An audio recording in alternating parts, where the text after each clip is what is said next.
Bonjour à tous, dans ce premier épisode qui inaugure une série de posts sur Alfresco, nous allons installer une Alfresco Community 5.2 sur une VM Ubuntu.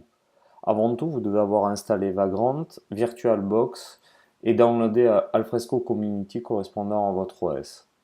Donc pour commencer, on va démarrer un shell, une ligne de commande, un prompt. On va se placer dans le répertoire de Vagrant. On va créer un répertoire pour héberger notre box.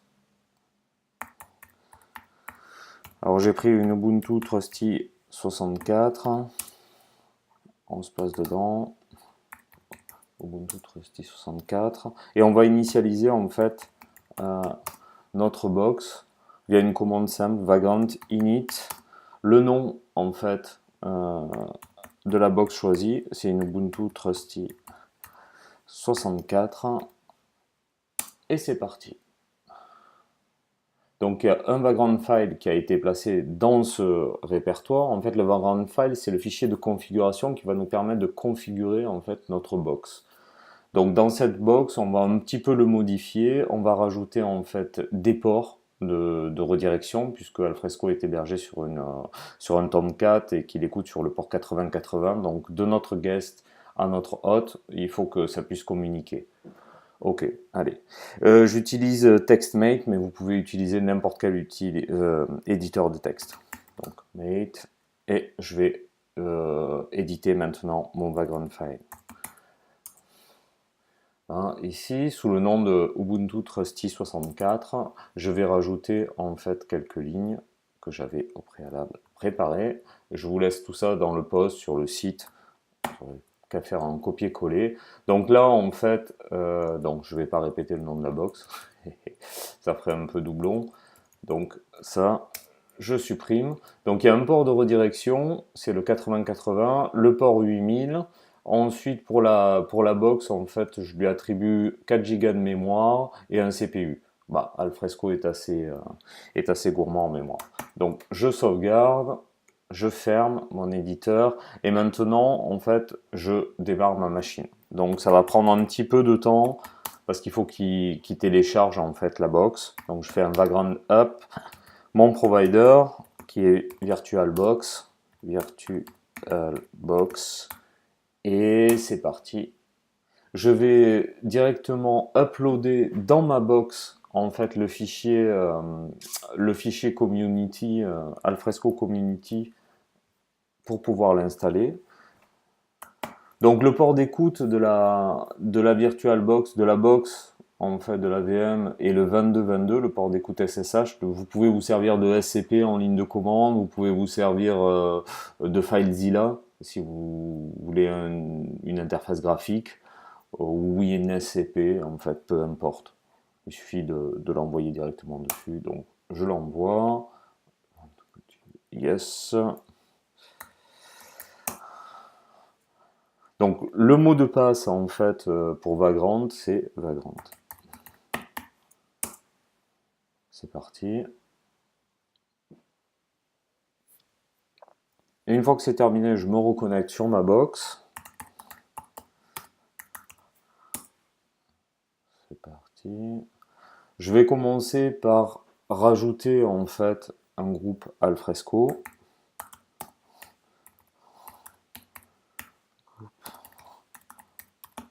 Alfresco, voilà.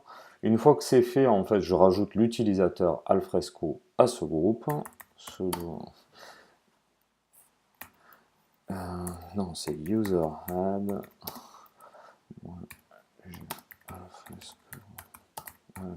Alfresco. C'est parti.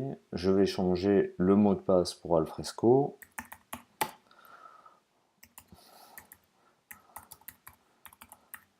Et je vais lui donner comme mot de passe Alfresco.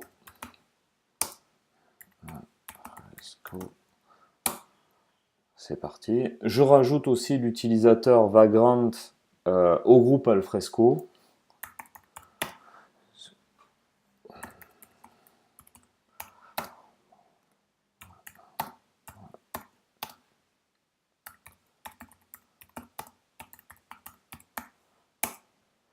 Ok. Maintenant, je vais créer en fait le répertoire qui va servir à l'installation d'Alfresco et je vais donner en fait, et je vais donner comme, je vais changer le propriétaire et le propriétaire, ça sera bien sûr Alfresco. Donc sudo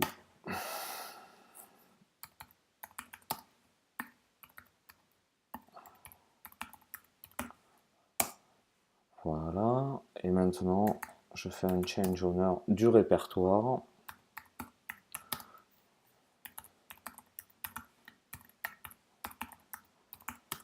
Alfresco de apt Alfresco. Ok. Une fois que c'est fait, Alfresco nécessite l'installation en fait de librairies qui sont pas disponibles directement dans cette version d'Ubuntu. Donc je vais faire un sudo apt-get update pour mettre à jour en fait les librairies, les archives, les sources et tout et tout. Ensuite, je laisserai dans le post en fait toute la ligne de commande avec les librairies nécessaires. Pas de panique. Voilà. Yes. Ok. Une fois que c'est fait, j'ai besoin de me placer en fait dans le répertoire des librairies et de créer en fait un lien symbolique. Voilà. Une fois que c'est fait, je vérifie que toutes mes librairies, que tous mes liens ont été créés et que c'est OK. Voilà, je vois, tout est parfait. Maintenant, il faut ajouter, il faut ajuster les locales, puisqu'on va travailler avec des locales FR. Je pense que si vous écoutez ce post en français, je pense qu'il doit exister dans d'autres langues. C'est que vous êtes intéressé par une installation FR. Donc, on installe. Voilà. Générer. Local.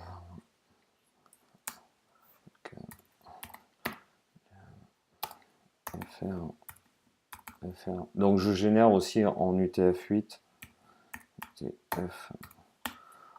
UTF-8. OK. Et maintenant, j'update les locales. Voilà, ce qui est fait.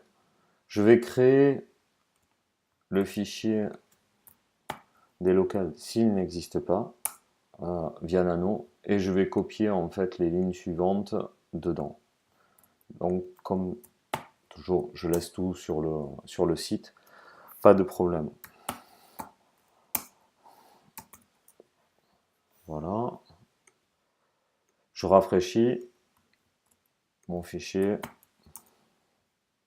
Ok, ça c'est pas grave, ce petit message.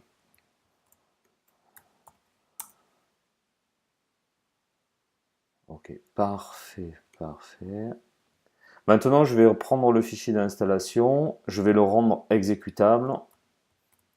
Le fichier d'installation en fait, que j'ai copié dans mon TMP tout à l'heure via la commande scp ou via WinSCP ou FileZilla, je ne sais pas quel outil vous avez utilisé, mais peu importe. L'important c'est que le fichier soit là. Voilà, je l'ai rendu exécutable. Maintenant, je change d'identité, je deviens Alfresco. Très bien, je lance mon installation TMP Alfresco, voilà, et c'est parti.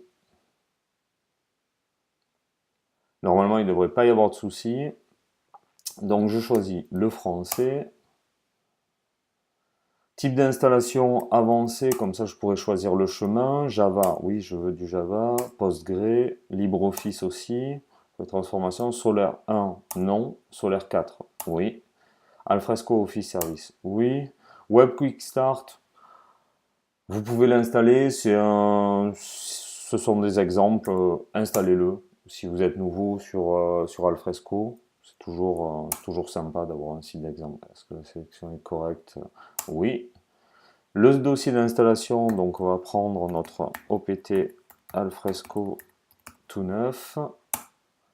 Voilà, le port de votre base de données 5432, c'est parfait. Domaine du serveur, c'est parfait. Port du serveur Tomcat, port d'arrêt, port SSL, très bien. Très bien aussi. Le port FTP, car vous pouvez directement envoyer des fichiers dans Alfresco 2121, parfait. Le mot de passe admin, je mets admin, je vais rester très simple. Et admin, vous pouvez le changer par la suite. Alfresco Content Service. Aussi. Ok. Donc là, j'ai une petite configuration. Donc c'est vrai, j'ai un peu de... Pas assez de CPU et pas assez de mémoire. Mais bon, ça va faire l'affaire quand même. Voulez-vous continuer? Oui. Installation en cours. C'est parti. L'installation d'Alfresco devrait bien se passer. Donc l'installation est terminée. Est-ce que je veux voir le fichier? Lisez-moi. Non. Est-ce que je veux lancer Alfresco Community? Non. Pas pour l'instant. Donc je vais me placer dans mon répertoire d'installation. Ok. Tout est là. Donc pour lancer Alfresco, plusieurs choses. Soit vous l'installez en tant que service, soit vous pouvez le lancer directement via la ligne de commande. Vous avez un script gracieusement donné par Alfresco. C'est alfresco.sh et vous faites un start direct, ce qui va vous lancer Alfresco. Et bien sûr, pour l'arrêter, vous faites un stop, ou sinon vous avez la possibilité de faire un restart éventuel. Donc Alfresco sh start, on va le lancer. Donc il lance Postgre, il va lancer le serveur LibreOffice qui va permettre de faire les transformations, et bien sûr Alfresco en lui-même. Le premier démarrage est un peu long parce qu'il faut qu'il crée en fait les tables dans la base de données, qu'il déploie en fait tous les WAR qui sont dans le répertoire Web Apps. Donc pour suivre en fait l'installation, vous avez la possibilité, vous avez des fichiers, plusieurs fichiers, je vous fais voir. ls, vous avez plusieurs fichiers en fait log qui sont ici, Alfresco. Vous en avez un pour Solaire et un pour Share qui ne démarre en fait. Ces logs n'existeront qu'une fois que Alfresco aura démarré. Donc là, on peut voir si tout se passe bien en faisant un tail alfresco.log 50.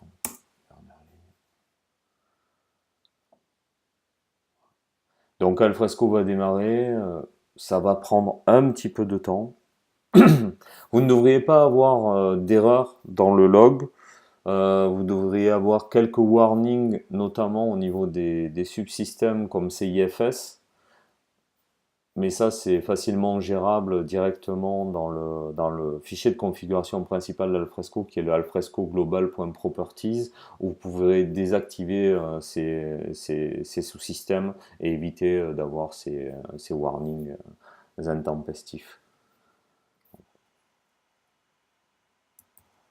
Une fois qu'Alfresco a démarré, donc vous avez le share.log qui est ici, donc nouvellement créé, le solaire.log, les index, et le web quick start, puisque nous l'avons installé.